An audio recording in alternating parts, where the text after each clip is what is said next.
G'day JB, great to be here, mate. Thank you. Just want to ask you a few questions about your long sort of career in racing. Yeah, I better not slouch in my seat. You're all right. It sends a wrong message to the young people. So I just want to ask you, firstly, a bit of a left field question, so forgive me if you're not prepared. You raced those Rolts in the early 80s in the Formula Pacific series, right? Which a lot of people don't realise was actually the Australian Grand Prix.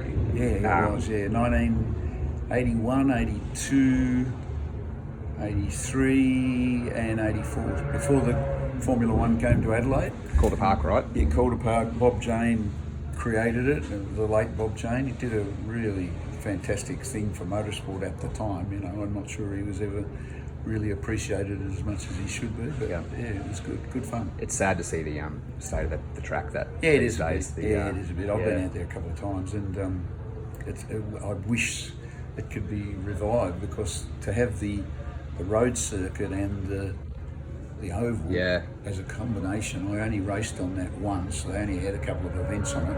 It was just mega, you know. Like that would be something very different for Australia, but I don't think it's going to happen. So just on that topic, I just want to ask, you know, there were a lot of blokes that came out, I'm pretty sure Lauder and, you know, guys like that, as well as Jones and, you know. Bob brought out heaps of Formula One drivers. Like for us local guys, it was really exciting, you know. I mean, you're driving against the best in the world. It was really good. Who was who really made you think these blokes good? Well, the standout for me, and always was Alain Prost. Yep. Yeah, he was just mega.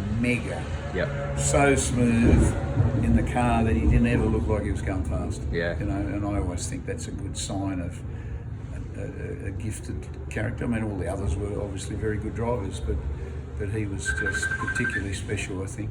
Yeah, but obviously you're more famous for your touring car exploits over the years, right? Sure, John, you're famous amongst race fans. A lot of people will be very keen to hear from you. You were telling me a moment ago, you know, the Sierra was one of the cars you're most well known for driving, and it sounds like there's an opportunity coming up to drive that again for the first time in a long time. Do you want to tell us about that? Well, there's one of the DJR cars is living in New Zealand and being raced in New Zealand. It's owned by a businessman over there. He sent me an email, it was only early last week or later the previous week, and he has asked me if I'd be interested in driving it in the support races at the supercars at Pukekohe. So I said, hell yeah, you know, why not? So it would be 30 years.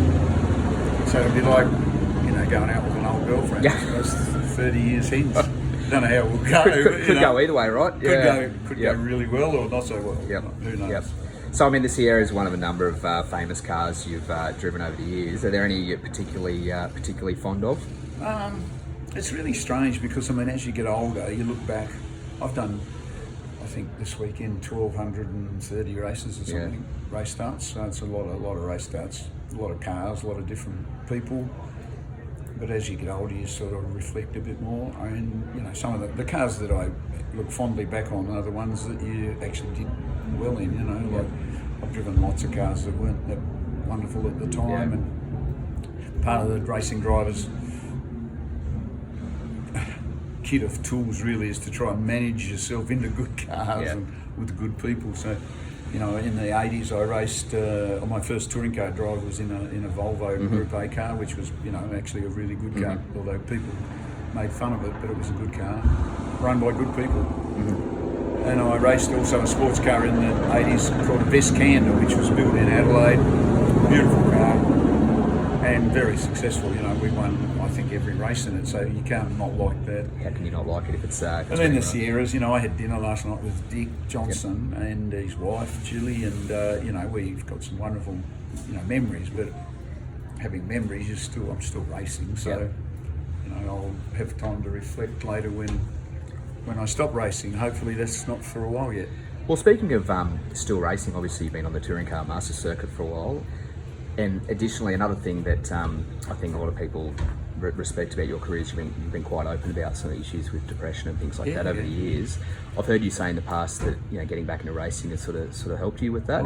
How's that sort of helped, and how does Touring Car Masters to this day help you feel good and stay on top of things? I think, you know, having learned a lot about mental health and mental illness, I understand it a lot better now. I look back on my life, my early life, and I think I think some people are predisposed to depression or mental illness, and some people acquire it through circumstances, and that's slightly different. But I mean, the thing that I always try and preach, if you call it that, is that you need to seek help.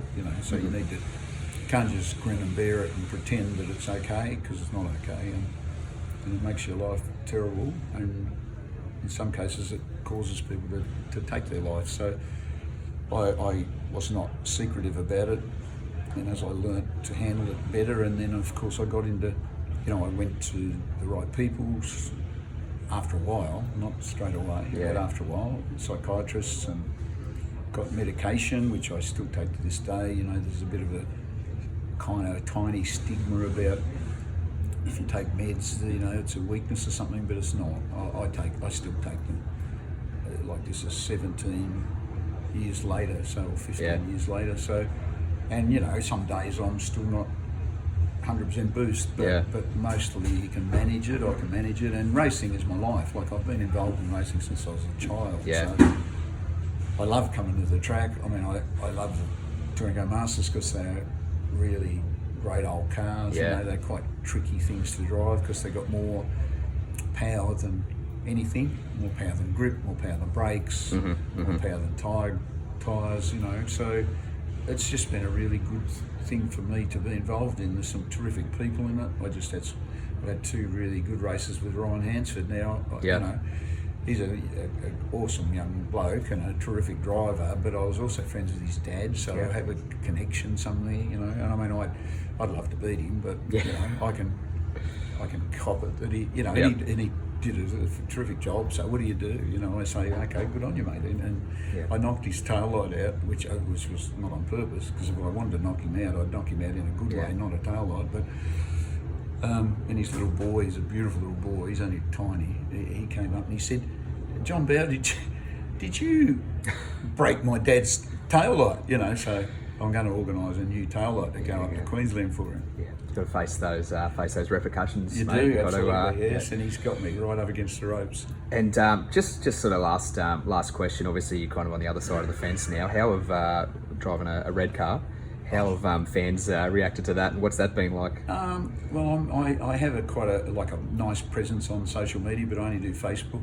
I think if I did Instagram, I'd have a meltdown. I'm not the techie character that people might think I am. I'm living proof you don't have to have brains to be a racing driver. But I have there's a few people that used to follow me in the Ford days that are a bit, they have a shot at me, but it's not, none of it's serious. And I mean, really, it was just circumstantial. I ended up as a Ford person. My dad was a Holden salesman, so in the 60s he sold new Holdens, and I grew up with Holdens. And it just so happened that Dick Johnson offered me a drive, and I ended up in the Ford world, and then I ended up doing quite a lot of work with Ford in car development, Tickford and FPV and things like that. So I've got a lot of love for some Fords, not all of them, and I have a bit of a love. I always, as a kid, wanted to, I would have killed for a V8 Tirana, so now I've got one to race. Yeah, you got one. I think the whole Ford for life, Holden for life thing, well, particularly with the demise of the Holden brand, that's really dropped off in the last few years anyway, which in some ways is a good thing, really. It was incredibly tribal, and when it was strong, but things change, and Holden left the country, left the building like when Elvis did, and like Elvis did, he just disappeared. And I mean, the supercars, even though they badged Fords and Holdens, or next year Fords and Chevys, they're not cars that come down a production line, so it's just different. Everything's different. Back in my early days, there was no such thing as data acquisition.